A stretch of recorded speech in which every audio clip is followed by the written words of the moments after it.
Hello friends. இது உங்கள் சபரியன் family. சபரியன் ஃபேமிலில நீங்களும் ஒருத்தராகணும்னு நினைக்கிறீங்களா? உடனே நம்ம சேனல சப்ஸ்கிரைப் பண்ணி வச்சுக்கோங்க. இன்னைக்கு நம்ம தந்தூரி சிக்கன் தான் பண்ணியிருக்கோம். ரொம்ப டேஸ்ட்டா இருக்கும். வீட்லயே பண்ணது. அதுக்கு இன்னைக்கு நம்ம 1 கிலோ அளவுல தந்தூரி சிக்கன் அதாவது லெக் பீஸ் சிக்கன் லெக்ஸ் எடுத்துருக்கோம் நம்ம. இங்க வந்து கடைகள்ல இந்த மாரி தான் வந்து பேக் பண்ணி வச்சிருப்பாங்க. லெக் மட்டும் இல்லாம கொஞ்சம் அதோட சதைகளும் சேர்ந்து இருக்கும். இந்த மாரி பீஸ் வந்து 5 பீஸ் இருக்கு 1 கிலோவுக்கு. இந்த 5 பீஸையும் ஸ்கின்னோட எடுத்துக்கோங்க. அப்பதான் நல்லாருக்கும். நல்லா வந்து வாஷ் பண்ணி எடுத்து வச்சிருக்கேன். இப்போ இதில மசாலாலாம் நல்லா புடிக்கிறதுக்காக நான் என்ன பண்றேன்னா, இந்த மாதிரி கட் பண்ணி வச்சுக்கிறேன்.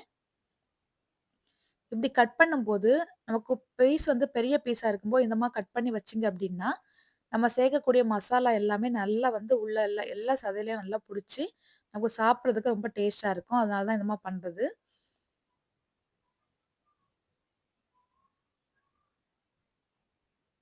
இந்த மாதிரி எல்லாத்தையுமே கட் பண்ணி வச்சுட்டு, நம்ம அதுக்கப்புறமா நம்ம ஆல்ரெடி வந்து நல்லா வாஷ் பண்ணி தான் எடுத்து வச்சிருக்கோம். இப்ப பாருங்க, இது எல்லாத்தையுமே நல்லா கட் பண்ணிட்டேன்.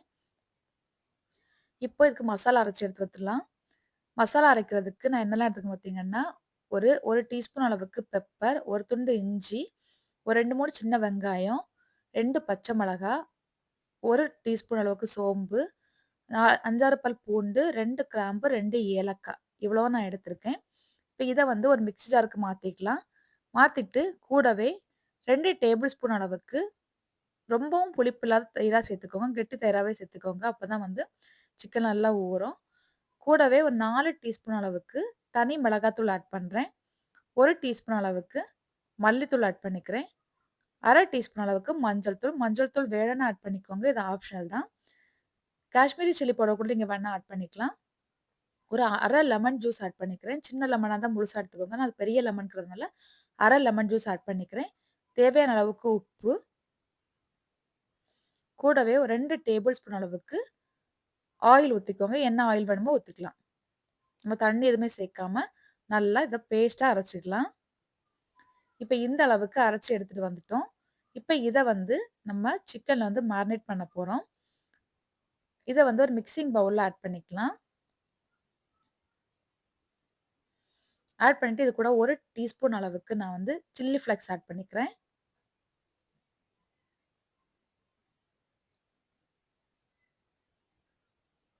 நல்லா மிக்ஸ் பண்ணிட்டு, இது கூட வந்து நம்ம எடுத்து வச்சுக்கூடிய சிக்கன் எல்லாத்தையுமே இதுல ஆட் பண்ணிக்கலாம்.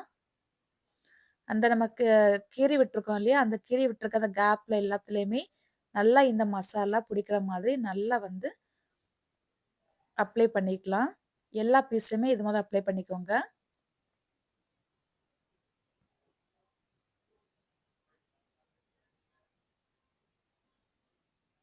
எல்லா பீஸ்லயும் நல்லா அப்ளை பண்ணிக்கலாம். அப்பதான் வந்து நமக்கு நல்லா வந்து அந்த உப்பு, மிளகா, புளிப்பு, காரம் எல்லாமே நல்லா வந்து புடிக்கும்.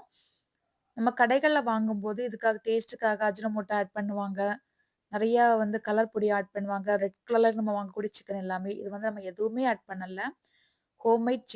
ஹோம்மேட் மசாலா எல்லாமே தான் சேர்த்துருக்கோம் நம்ம இதுல. இப்போ ஒரு 5 மணி நேரம் வந்து இத ரெஸ்ட்ல வைக்கணும். நீங்க ஃப்ரிட்ஜ்ல வச்சாலும் சரி, ஃப்ரீசர் வைக்கக்கூடாது. ஃப்ரிட்ஜ்ல வச்சாலும் சரி, இல்ல தனியா வச்சாலும் சரி, இங்க வந்து கிளைமேட் வந்து சில்லுன்னு இருக்கறதால நான் வெளியவே வச்சிருக்கேன். இப்ப நம்ம இதுல தான் வந்து வைக்க போறோம். மேல வந்து அந்த இதுல தான் வந்து சிக்கன் வைக்க போறோம். கீழ அந்த ட்ரேல வந்து அந்த சிக்கனோட ஜூஸ் வந்து விழும் இல்லையா? அதுக்காக தான் அந்த ட்ரே வச்சிருக்கோம். இப்ப நம்ம இந்த இதுல நான் இன்னைக்கு 3 பீஸ் தான் பண்ண போறேன். 5 பீஸும் பண்ணா வந்து எங்களுக்கு செலவாகாது. ஏன்னா, நானும் என் பொண்ணும் தான் சாப்பிடணும். என் ஹஸ்பண்ட் சாப்பிட மாட்டாங்க. 3 பீஸ் மட்டும் தான் நான் இன்னைக்கு பண்ண போறேன். மசாலா எல்லாமே பார்த்தீங்கன்னா, சூப்பரா நல்லா ஊறியிருக்கு. 5 மணி நேரம் கழிச்சு நான் இப்ப எடுத்து வைக்கிறேன். இன்னும் ஒரு வாட்டி எல்லா மசாலா கூடயும் சேர்த்துக்கிட்டேன். கலந்துக்கிட்டேன். கலந்துட்டு இந்த மாரி எடுத்து வச்சுக்கோங்க. நீங்க வந்து இந்த மாதிரி ஓடிஜி இல்ல அப்படின்னு சொன்னா, நார்மலா வந்து பேன்ல கூட போட்டு பொரிச்சு எடுத்துக்கலாம். நான் இன்னைக்கு ஓடிஜில பண்றேன். நமக்கு இது வந்து ஆயில் எதுவுமே தேவைப்படாது. நம்ம 2 டேபிள் ஸ்பூன் அளவுக்கு ஆயில் ஊத்தணும் தெரியுமா? அந்த ஆயில் மட்டும் தான். இப்ப பாருங்க நான் உள்ள வச்சுர்றேன். இத வந்து நான் ஆல்ரெடி 10 மினிட்ஸ் வந்து ப்ரீஹீட் பண்ணி வச்சுட்டேன். 180 டிகிரில ப்ரீஹீட் பண்ணியிருக்கேன். இப்ப வந்து இத குளோஸ் பண்ணிட்டு 45 டிகிரில நான் வந்து செட் பண்ண போறேன். 45 மினிட்ஸ்க்கு 180 டிகிரில செட் பண்றேன். அதுக்கப்புறம் தேவைப்பட்டுச்சுன்னா நான் வந்து வச்சுக்கலாம்னு நெனச்சேன். ஆனா எனக்கு 1 ஹவர் ஆச்சு. இன்னொரு 15 மினிட்ஸ் தான் கூட்டி வச்சுட்டேன். அந்த 1 ஹவருக்கு அப்புறமா எடுத்து பார்த்தீங்கன்னா, இந்த மாதிரி இருக்கும். ரொம்ப அழகா வந்திருந்துச்சு. உள்ள வரைக்கும் சூப்பரா ஃப்ரை ஆயிருந்து.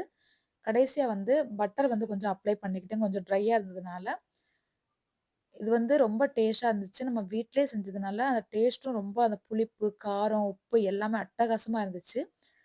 கடைகள்ல வாங்கும்போது ஒரு டேஸ்ட் இருக்கும். பட் அது வந்து ஹெல்தியான்னு கேட்டா கண்டிப்பா இருக்காது. எல்லாருக்குமே தெரிஞ்சது தான். பட் வீட்ல செய்றதுக்கு சோம்பேறித்தனப்பட்டுட்டு, நம்ம கடையில போய் எல்லாத்தையும் வாங்கி சாப்ட்டுருவோம். உங்களுக்கு செய்யணும்னு, சாப்பிடணும்னு ஆசை வரும்போது, இந்த மாரி வீட்லயே செஞ்சு சாப்பிட்டீங்கன்னா, ரொம்ப டேஸ்டியாவும் இருக்கும், ஹெல்தியாவும் இருக்கும். கண்டிப்பா இதே மாரி ட்ரை பண்ணி பாருங்க. ட்ரை பண்ணி பார்த்துட்டு, புடிச்சிருந்தா லைக் பண்ணுங்க, ஷேர் பண்ணுங்க, கமெண்ட் பண்ணுங்க. இது மாரி உங்களுக்கு ஏதாச்சும் ரெசிபீஸ் வேணும்னு நெனச்சீங்கன்னா, கண்டிப்பா நம்ம சேனல்ல வந்து கமெண்ட்ல சொல்லுங்க. நான் வந்து உங்களுக்கு அந்த வீடியோஸ் வந்து உடனே வந்து அப்லோட் பண்றேன்.